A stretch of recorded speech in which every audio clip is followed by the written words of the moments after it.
course, he is the Environment Minister for the Republic of Nigeria. Welcome to Saint Lucia, sir, and of course, tell us about the experience thus far. Thank you very much. We've been here for the last 2 days, and the experience has been quite fantastic. Saint Lucia is a beautiful island country. Although this is not the first time I've been around here, this is the second or third time I've been here. I've been to Antigua and I was at Barbados recently. But Saint Lucia is remarkably different from the two islands I've been to.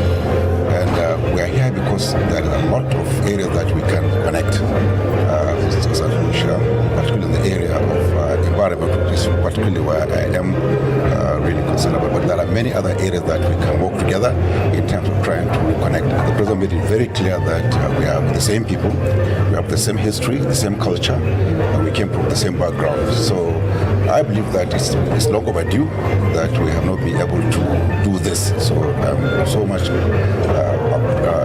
happy that the President has taken the move to reconnect not only Saint Lucia but all the other small island states that are around here. Recently, because of his commitment to our partnership with the Caribbeans, I attended the SEEDS conference that took place in Antigua last year, and that I think we are not a small island state, but I think we are there because we are committed to that. We believe that they are all factor. We have the same problem. We have large coastal lines. We have issues to do with rising sea levels and things like that. So we have a lot to learn from these Caribbean states. So that's why we're here, and we believe that we are just reconnecting because, like the President mentioned, that we had one of our fourth Chief Justice of Nigeria, came from this part of the world. So I want to thank you very much for inviting me to this interview. Thank you so very much, Your Excellency. And of course, we do appreciate that climate change is impacting the entire world, including, no doubt, Nigeria as well. Cities like Lagos, right along the coast, are at risk as well in terms of rising sea levels. That's why I believe that the President mentioned most of these issues of climate change. Climate change has been a very big issue for all of us, particularly areas where you have coastal rise in sea levels and all that. Around Nigerian coastal areas, we have lost so many communities to ocean surge. They've been taken over by the ocean completely. So we believe that we need to learn, because you experience this almost every day because you are surrounded by the ocean. So this is something that it happens almost every day. So we need to look at this and address it. But Nigeria is a vast country, so coast is just one part of it, because at the north we are also confronting the encroachment of the desert. The Sahara Desert is creeping in very fast into the northern portion of Nigeria. So we have to now begin to think of how do we fence that particular portion of our country from the encroachment of the desert. That's why we come with so many policies, including what we call the Great Green Wall. That's we're trying to plant a wall of trees that will prevent the encroachment of the desert, and so many other things that we're trying to do to address that. Because normally, encroachment of the desert comes with drought, comes with the degrading of the land areas and all that. So we believe that there are so many areas in which we can learn from it. So we can learn how we can plant more trees. Recently, we are committed to planting about 4 billion trees to address that, because without that there's no way we can actually address this massive surge in terms of the desert moving into the northern part of the country. So we are into that. So climate issues are very important to us. They have been part of what we have been struggling with. We have issues of flood, which is also part of climatic issues that we are confronting. Water management. Yes, we have floods in areas that we least expect to have flood, because we have floods in the north. The north is quite dry, but when the rain falls, we find that the place becomes flooded. So we have to find ways and means of how do we now remedy the situation. We're looking at trying to find reservoirs of trying to store that, what we call rain harvesting, trying to harvest it and use it for the future, and also trying to find ways and means of addressing what are the climatic issues that lead to this kind of floods and this kind of drought, and a number of climatic issues that affect Nigeria generally. We have a lot to do with also carbon emission, and that's part of why we're trying to increase decrease our carbon bank. That is by planting more trees, by trying to address the issue of plastic pollution, which is a big issue now because even the maritime are now complaining of plastic impediment to the movement of the ships in the ocean. So there are so many areas that we can address, particularly with this. And I'm so happy to know that it's not only Saint Lucia that is part of this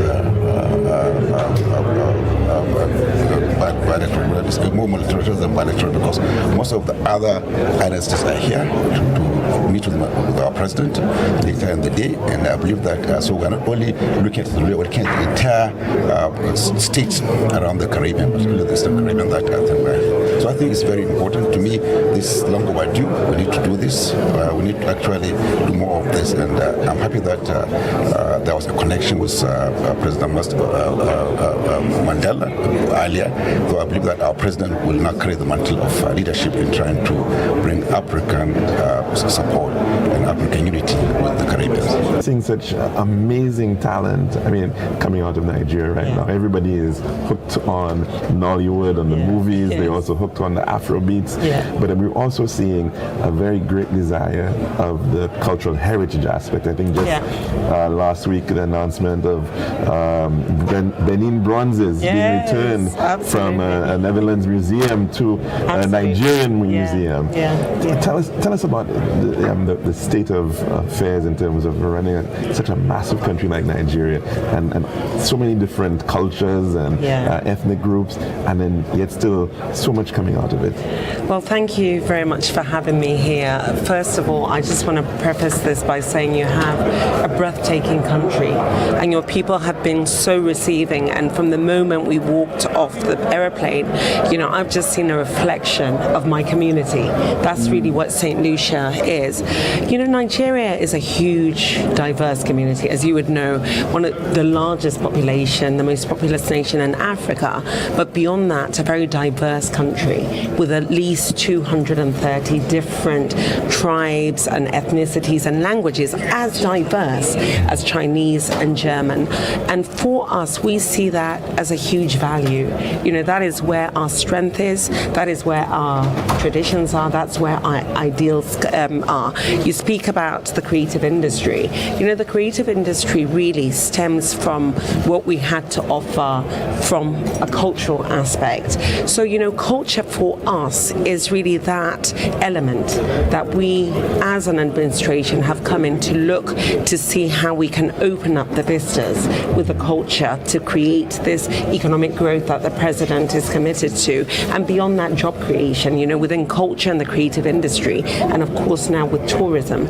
We are looking as an administration to really build an ecosystem and an enabling environment that will allow it to grow. Young Nigerians have done an astronomical job because what they have done is really organically, really sort of opened up the creative industry. So now Nigeria is having a great moment with our Nollywood, with our Afrobeats, with our fashion, and so much more. Now government is really putting up structures, proper structures in place, a proper framework that will open it up, that will allow the world to come into Nigeria to enjoy the experience of what that culture and what that creativity has to offer.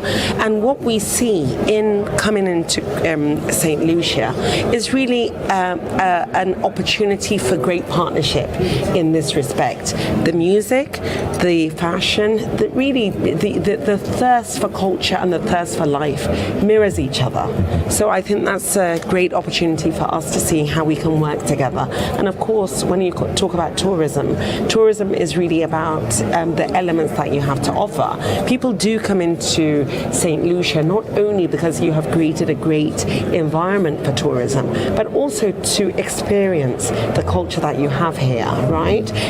Just the little elements of the tradition that you have here. So that's another area that we want to learn from Saint Lucia. And I look at the different festivals festivals that you have in Saint Lucia. I mean, primarily the jazz and arts festival that you have. We want to key into that, to offer our own talent to come and perform in that, and also to offer Saint Lucians and the Caribbean a gateway to come into Nigeria, to experience and to see the Nollywood, how it's created, a sort of pilgrimage to come into Nigeria as well, and also to bring you into the different festivals that we have, the street festivals that you have every Friday, mirrors, for example, the Calabar festival that we have in the Cross River. So let's see how we can have a partnership and collaboration direct with that. And of course, Dirty December is something phenomenal that has grown in Nigeria. And we're looking at collaborating directly with the Caribbean so that the Caribbean come into Dirty December and have a Caribbean Day or Caribbean Week, and also to do something like a mini Olympics with the African and the diaspora, and of course Caribbean with the cricket and the football is something that we want to inculcate, and that will become like a yearly festival and an exchange of festival that we can have with both countries. Yeah, we now have Julian Alfred, in fact, the world's fastest woman coming well, there from you Saint go. Lucia. So exactly. I'm sure she'd love to. We would love to have her in Nigeria, absolutely. Your president, in fact, mentioned the whole idea of cultural tourism, and I know many African countries, Ghana, for example, have been pulling into that as well. That experience of persons in the diaspora, persons in the U.S. and all over to be able to, visit Africa. Is that on the cards as well? 100%. I mean, Nigeria, in addition to, like, for example, the festivals that I've spoken about, we're doing a motherland. So we're inviting you to come back into Nigeria for motherland, and we're actually expanding that to also explore the prospect of citizenship by investment. This is something that Saint Lucia instigated. It started from Saint Lucia. So we want to give anyone that has ancestral DNA from Nigeria the ability and a gateway and a pathway to have citizenship by investment, and also to have the ability to buy property in Nigeria. So definitely Nigeria, motherland is one, and also open up the different opportunity to have a homecoming. Programming, intentional programming we're putting in place. And one so very quick question. You've been hearing a lot of calls for the teaching of African languages. Yes. Yoruba, for example. Yes. Is that something we could also partner with? Absolutely. I mean, definitely specifically with the Yoruba language, because as you would know, there's a whole global community out there of Yoruba descent that consider themselves still Yoruba. Their ancestors, their grandparents have never been to Nigeria, but they have been able to maintain that identity. So we are definitely looking at how we can offer that as part of the partnership, and also to create an ecosystem for the Orisha, because there's a lot of people that practice the Orisha religion, so that is part of the religious pilgrimage that we are exploring. So I think it is quite surprising that this partnership was not established earlier than now, but it's never late, right? So this is a time that we as a Nigerian government are intentionally coming and really forcefully, and I can see from the Saint Lucian and the Caribbean side as well, are really hungry. There's a huge appetite for this partnership, and this is what we intentionally are doing. And hopefully before I leave Saint Lucia in the next few days, we will have an MOU for partnership